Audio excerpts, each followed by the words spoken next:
বাংলাদেশের আলেম ওলামাদেরকে কিভাবে শাপলা চত্বরে নির্মমভাবে রাতের আধারে বৈদ্যুতিক বাল্ব বন্ধ করে দিয়ে তাহাজ্জুদ গুজার সেই আলেম ওলামারা, তাহাজ্জুদ গুজার সেই তৌহিদি জনতারা যারা রাতের আধারে আল্লাহকে স্মরণ করছিল, যারা রাতের আধারে আল্লাহর স্মরণে আল্লাহর তাসবিহে মশগুল ছিল, তাদের উপর নির্মমভাবে নিষ্ঠুরভাবে হত্যাযজ্ঞ তারা চালিয়েছিল।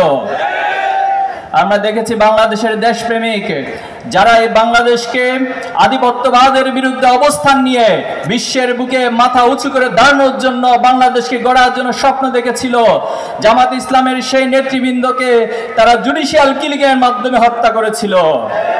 তারা হত্যা করেছিল শহীদ মতিউর রহমান নিজামীকে, তারা হত্যা করেছিল শহীদ আলী হাসান মোহাম্মদ মুজাহিদকে, তারা হত্যা করেছিল শহীদ আব্দুল কাদের মোল্লাকে, তারা হত্যা করেছিল বাংলাদেশের কোরআনের রাজ, কোরআনের মুকুট, বাংলাদেশের কোরআনের পাখি